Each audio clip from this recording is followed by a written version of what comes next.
Once again, welcome to our Responsible Sourcing webinar with me, Neil Harby, who's the Chief Technical Officer at the LBMA, and... Yep, Simon Houghton-Dodd, I'm the LBMA Compliance Officer.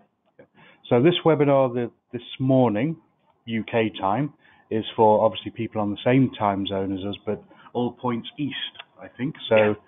Wherever you are, if you're in Japan or in my office, Hitoshi, it's a good afternoon, or possibly even good evening. Yep. So, Simon, would you like to take us through what we're going to discuss today? Effectively, the webinar will be split into these sections. The first half, when we go through responsible silver guidance, responsible sourcing, and the OECD alignment project, is an update of work that's been completed or is very close to completion. Then the second half, when we move on to discussing about the responsible platinum and palladium, audits and reports, and then the future developments, is work we've just started or will be completed in the next quarter, the next 6 months. Okay. So that's much more forward-looking and probably be the first time that a lot of people on the call have heard what we're going to talk about. Yeah. Just before we start, if you do have any questions, type them in. I'm not saying we'll answer them all straight away, or even be able to find them. And we did have this webinar actually went out on Monday as well to all points west. Yep. So we have got some questions from that as well. So if it's relevant, we'll cover those questions at the end of the webinar and any new ones that come up that we can answer. Yep, definitely. Okay, so moving on. Okay, so responsible silver guidance. I think people will be familiar with the timeline across the top, but it was published September last year, September 17, and came a mandatory requirement from the 1st of January this year. Yep. So we've actually had refiners already signing up to perform voluntary audits for their 2017 production. And the first silver audit, just to confirm, should be a full assessment, not a limited assurance. Okay. When do those first audits take place? First mandatory audits will take place in the first quarter of 2019 for calendar year 2018's production. Okay. So this year is purely voluntary if you wanted to do a 2017 audit on your production, but from 2019, then you need to do an audit for this year. But if you do a voluntary audit now and there are issues that obviously need resolving, this year is, as we've said at the point there, is the year of implementation. Yeah, exactly. And if we go on to the next slide, then, yeah, I think this hopefully clarifies that. There is no downside to doing a voluntary audit this year. It won't affect your gold if you're a gold and silver refiner, but also it would serve as, if you like, an informal audit to give you a gap analysis of work you need to close out. As you said, Neil, then 2018 is the implementation year, but what we would like to see is refiners starting that work as early as possible. Well, hopefully they've already started. Yeah, but definitely not leaving it until September, October time to even think about it. So as long as you've made a concerted effort to implement the guidance in good faith in 2018, when you have your first audit in 2019, you will not be penalized for that. Yes. Yeah. Okay. Yeah. Yes, if you have non-conformances, they need to be closed out, but we will view it in the spirit that is intended, that if you have done your best efforts to be fully compliant with the guidance, then we will take that into account when we are reviewing assessment reports. Now, there's an important point here. Obviously, there are gold refiners who are also implementing silver, who are familiar with the process. Yep. So things like your systems, if you're already doing gold, should already in place. Yes, yes. And I think we appreciate the fact that for gold people who have already been doing the gold guidance for 6 years, then the amount of extra work required to get silver in line is a lot less than if you are just a silver refiner who is approaching silver guidance from brand new, from scratch today. Yeah, so to stress this, if you are a silver-only refiner, you should be implementing this year. But if there are issues, if you are struggling or there's extra information you need, that's why we're here. That's why we're doing this webinar, to make sure that the silver-only refiners get onto the same level as where the gold refiners are. Yeah. But don't forget the gold refiners have been doing this since 2012. Exactly. But we have had some silver-only refiners give me a call or drop us some emails asking for specific clarification. There's a lot on our website, but if there's anything you can't find, then that's what we're here to do, is to help. Yeah. Okay. Okay. So that's silver. So 2018 is the year of implementation, and looking forwards from 2019, that's when formal auditing will start. Okay. And have you talk about joint audits later? Yes, we will do. Yes. Okay, good.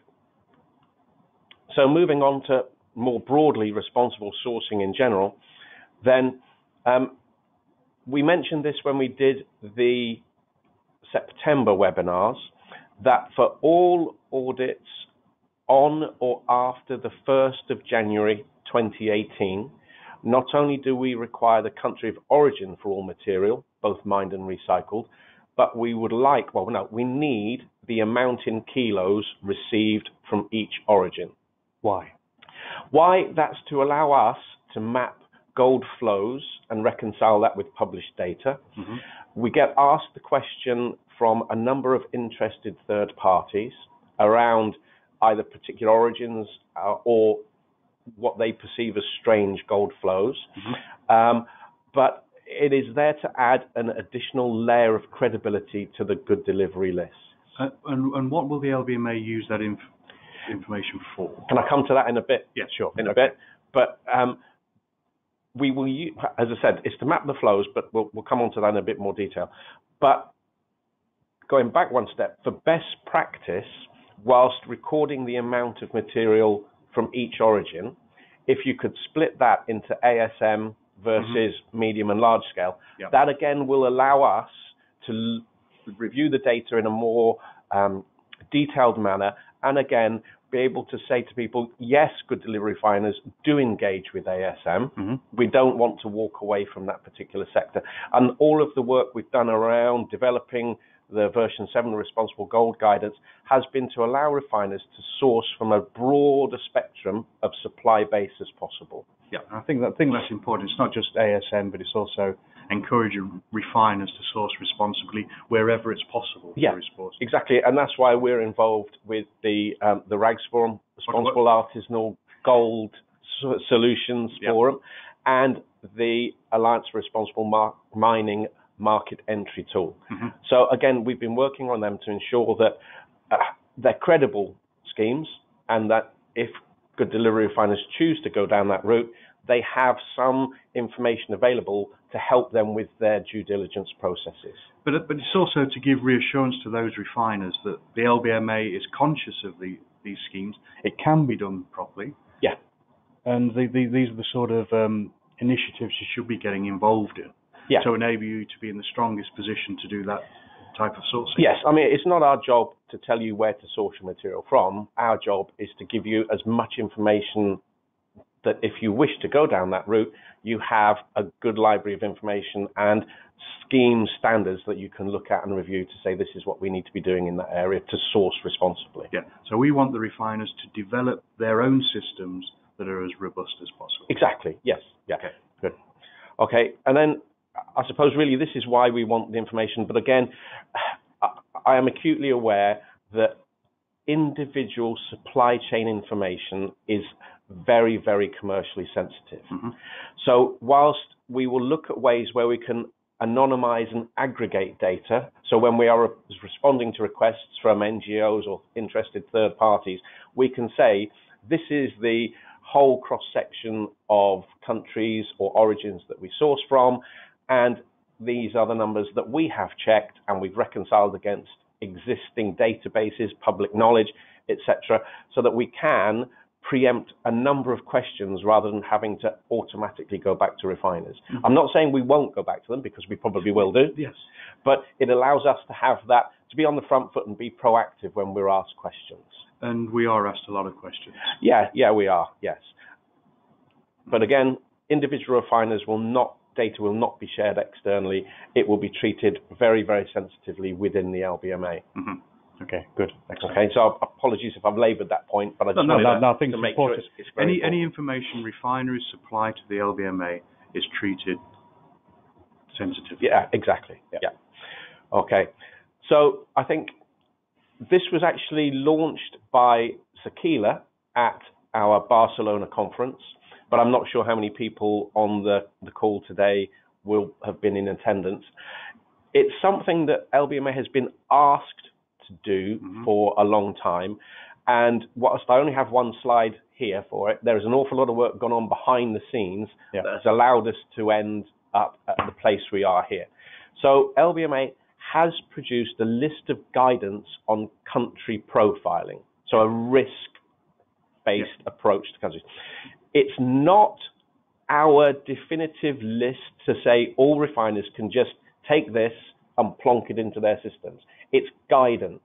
Refiners should still perform their own due diligence and seek legal guidance rather than just relying on this. But to say that, the categories are fairly common sense and based on other schemes, OECD, etc., and things like that. So category 1, the highest one, is countries with sanctions. 2 is the Dodd-Frank covered countries. 3 is conflict. 4 is probably slightly different, which is market intelligence and known risks within the industry. And then category 5 is the lowest level of risk, which is none of the above. Yeah, so to elaborate a little bit further, you should not be dealing with a category 1 country in the very high... Yeah, category 1A, the highest sanction. I mean, there can't be any explanation as to why you're sourcing in that country. No.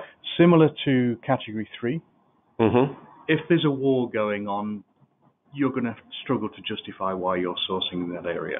Yeah. But category 4, which Simon says is the interesting thing, this is where there's known issues. So whether that intelligence comes from NGOs, governments, the industry, the carriers, the Brinks, the G4Ss of the world. Yeah. You know, this is intelligence that, using the LBMA's network, is brought to our attention, and we react accordingly. Yeah, and this is also mirrored by some work the OECD are doing on their risk handbook, which we've participated in.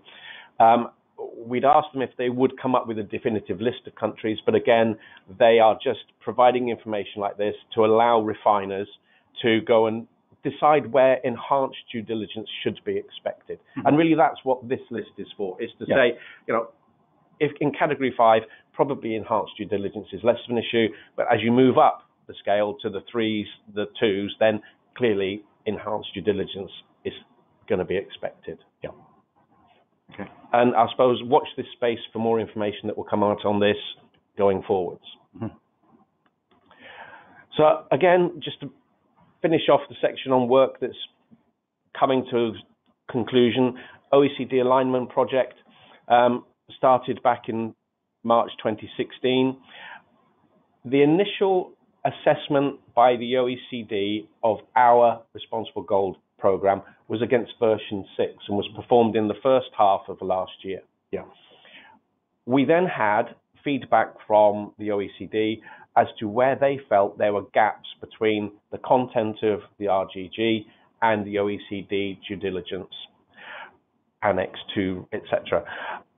We have sat down internally and have done a lot of work moving from version 6 to version 7 to address where we felt we could and should, the gaps between the content of the Responsible Gold Guidance and the OECD requirements. Okay, but let's make something abundantly clear here, is that version 6 was still very much fit for purpose, in our opinion.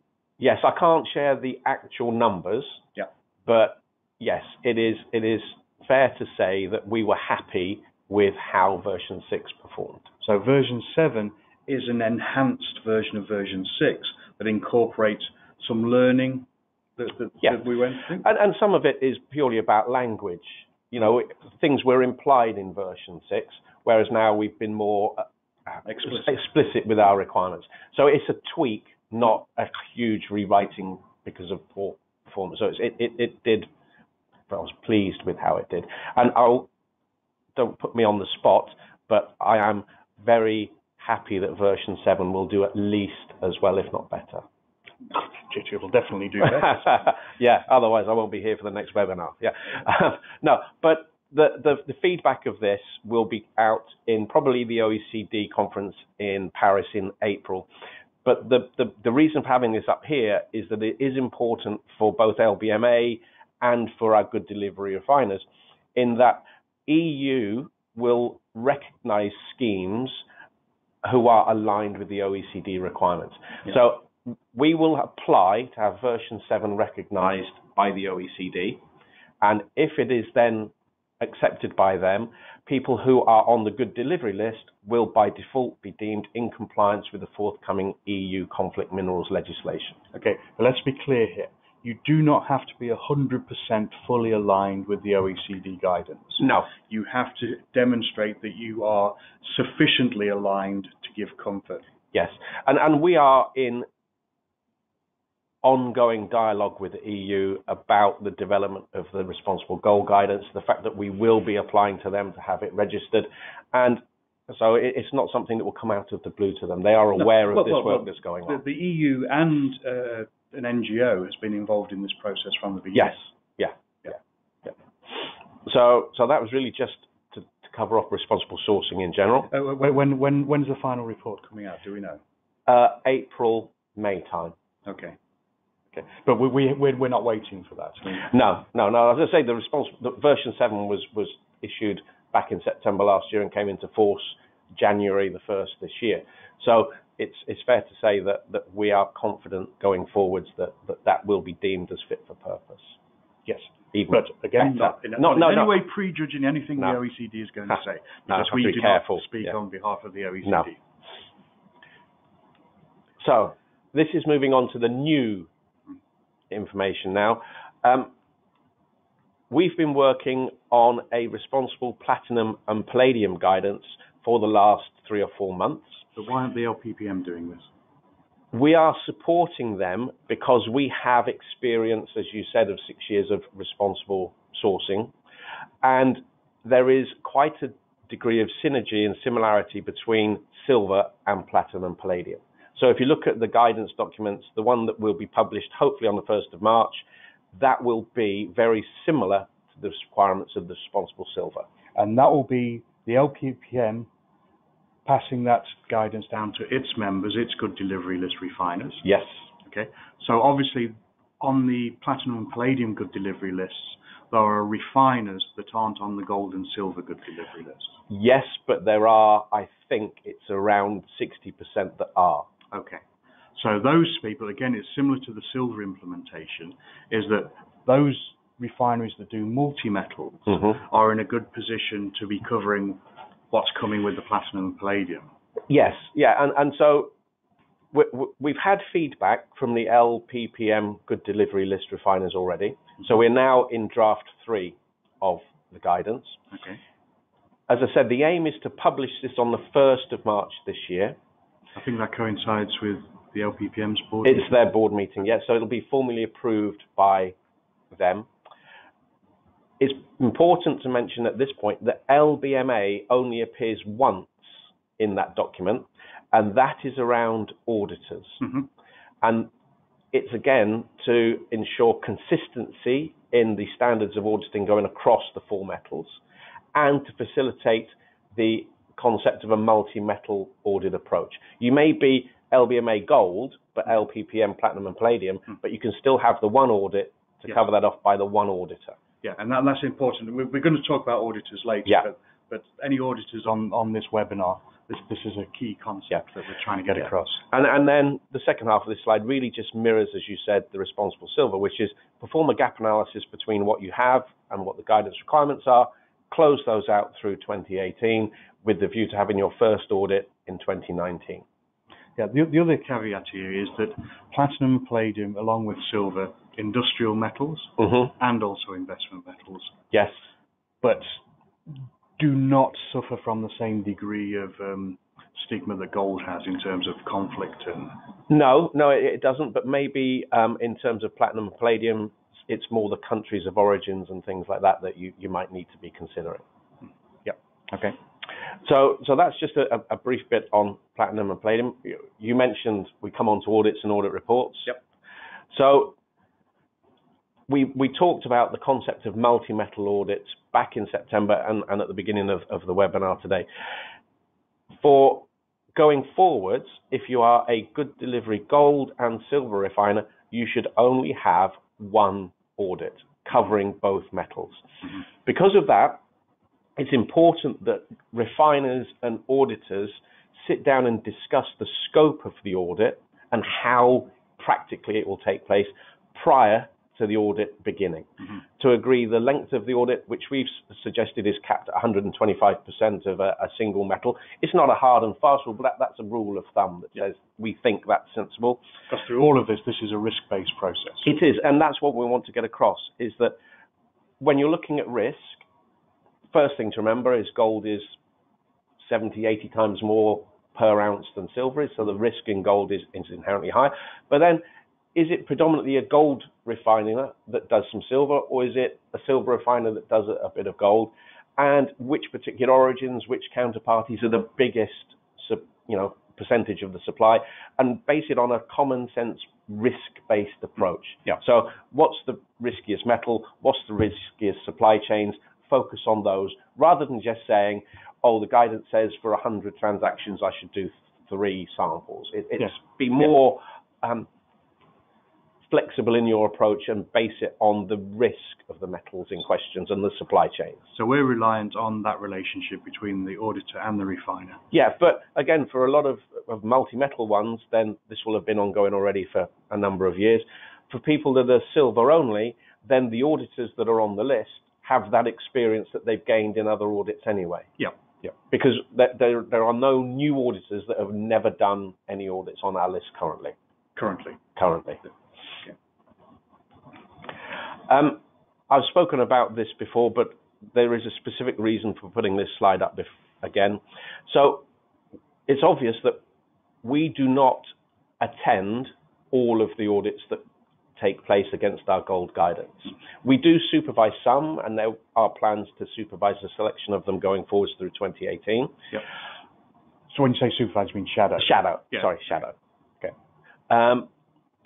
But so it's important for an audit report to contain enough detail to allow us to remotely understand the decision-making process behind raising non-compliances, not raising non-compliances, understand the continuous improvement activities that refiners have been engaged in, and make an informed decision about issuing a certificate. We probably will still contact refiners to ask for specifics, or for auditors to ask for specifics in terms of some reports, but the more detail you can put in the report, the less frequent we will be going back to you to ask for questions. I think it makes everybody's life a lot easier to do the work up front and make sure that report reflects truly what the activities are. Yes, exactly. And this is the bit. So the EU has drafted implementation on data protection, which comes into force in May this year. And it's very much about people's personal data being held by third parties. Yeah. So for us, we do not need to know the names of people that have attended opening and closing meetings, or who have been interviewed as part of the process. So refinery manager, sales manager, laboratory manager is fine. That is all we need. Yeah. And part of that, the reason for that, is public reporting is a key part of our responsible sourcing program.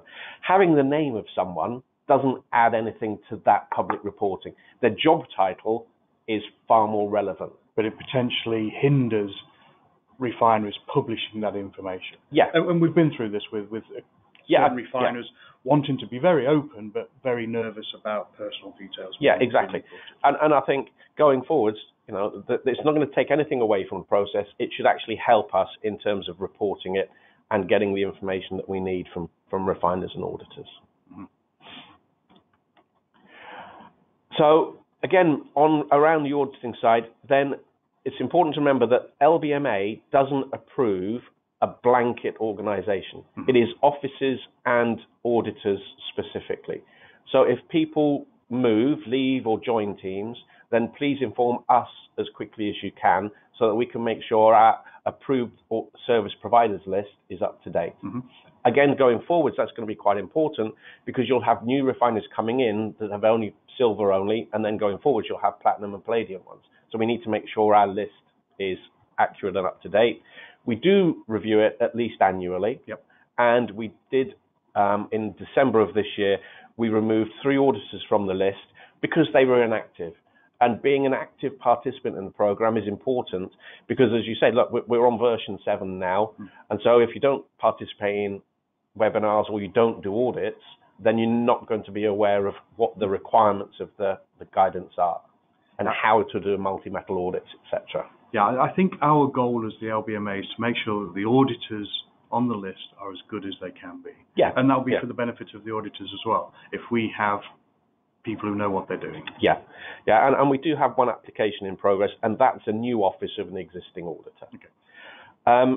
The thing to also mention here, we've touched on it earlier on, is that people on our approved service providers list who would like to also offer platinum and palladium guidance audits should drop us a line to let us know. We will put out a blanket communication to all auditors, advising them of the change, but there's nothing to stop people proactively contacting us to say, we provide this already, we would like to do this going forward. Okay, so the LBMA will continue to maintain the auditor list. Yes, so although we don't currently have a responsible platinum and palladium good delivery list, we need to make sure that the integrity of ours and the LPPMs is protected by having an approved panel of auditors. Yeah, okay, good.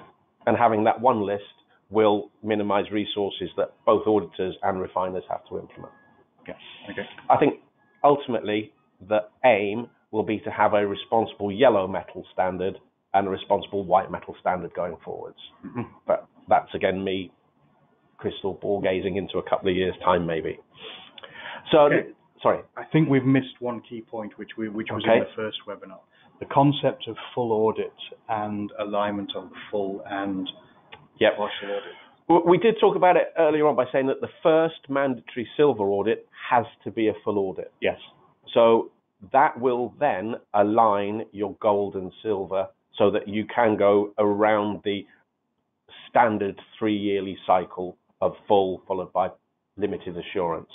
So I appreciate that if you've had a full assessment for a gold single audit, then you may be having a full assessment sooner than you would like, but it makes life an awful lot easier for the refiners and the auditors going forwards to have 2019, or if you're having a voluntary one this year, 2018, as a full assessment for both metals.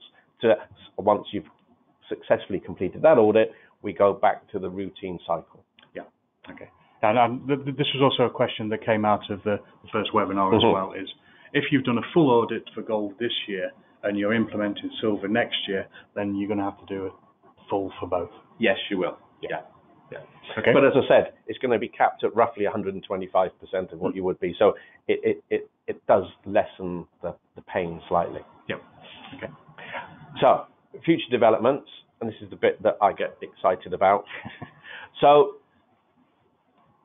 through the first half of 2018, we will be engaging with external stakeholders to see how we can bring in environment, sustainability, and more governance into our responsible sourcing program.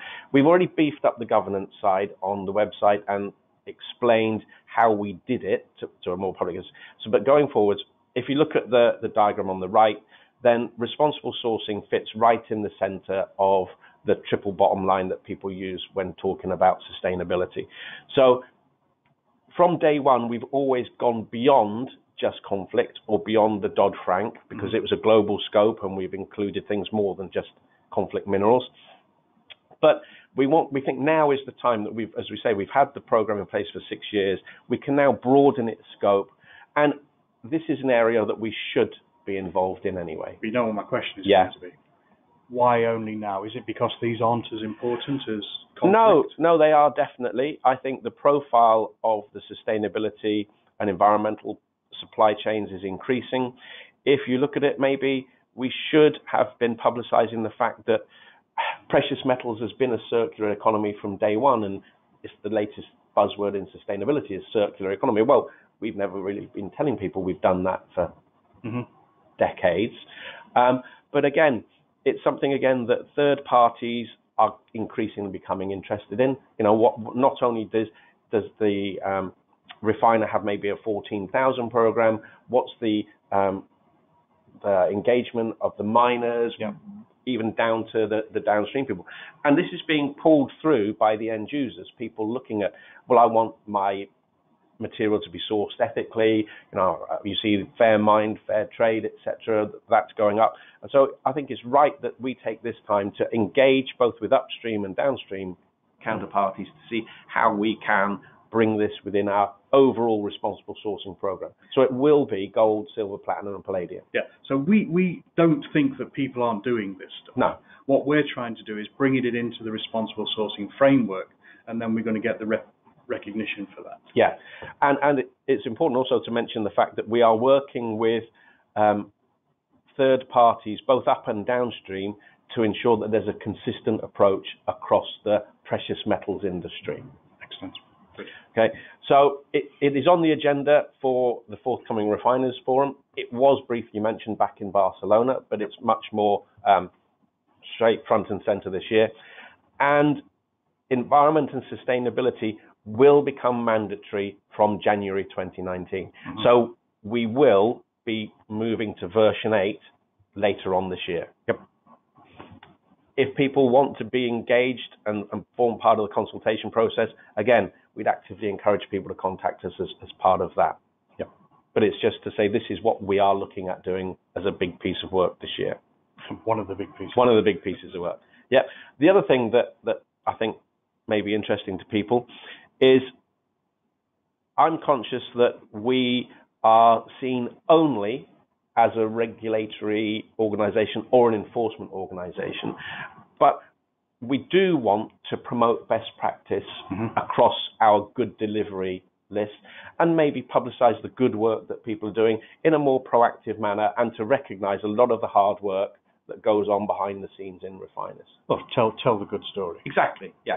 You know, so we are looking to introduce a series of responsible sourcing awards.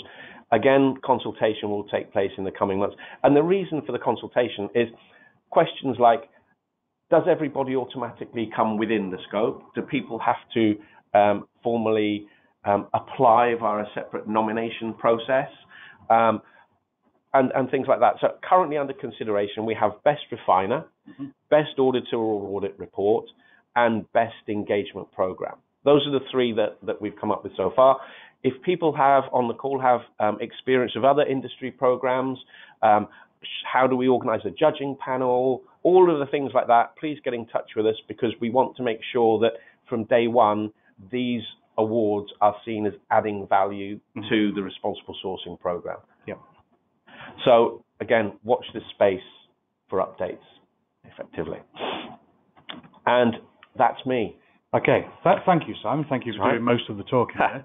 I'm now going to figure out how to, where's the questions? There. This one. No, that one there. There's a thing called questions. Yeah. Okay, so we do have some questions. If you click on the big square at the top, it should come up. Yeah. Okay, gents. Oh, hello, Philip. Good to see you on the line. I'm hoping that everybody could hear, and I'm guessing from the questions that we've got now that everybody did hear. Yeah. Sorry, there's a joke that I can't really share publicly. But the question is, do you see your forthcoming blockchain project as becoming an important part of your future responsible sourcing requirements? We did actually get this question on Monday as well.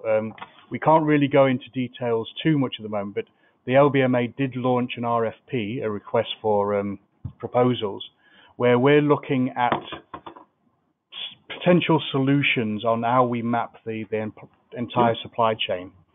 And obviously the current sexy topic is cryptocurrencies and blockchain. And do we see blockchain as a potential solution? Yes, we do. But unfortunately, I'm quite happy to talk about this at length, but I'm afraid it's going to have to be for another session. Yep. Platinum palladium guidance cover all PGM metals.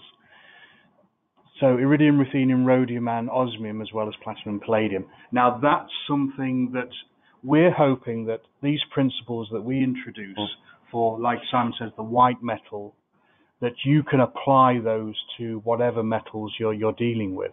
So if you're a platinum refinery, you're doing all the work for platinum and palladium, it makes sense that you would want to bring the other metals in scope. Whether it's certainly not something we have the capacity to handle. No, and it would be in consultation with the LPPM as well going forwards, as to effectively we're doing this on behalf of them, but to build on the existing responsible sourcing programs. Yeah, and I'm hoping, Francesca, that we did answer your question clearly at the end there about if you've done a full audit for gold this year, you're going to have to do a full audit for gold next year if you're introducing silver. Yes. And I think the last question we've got here is, are we going to share the slides? I think. Yes, there will be a recording of a webinar, either this or the last one, will be posted on our website. And so, yes, the slides will be available. Okay.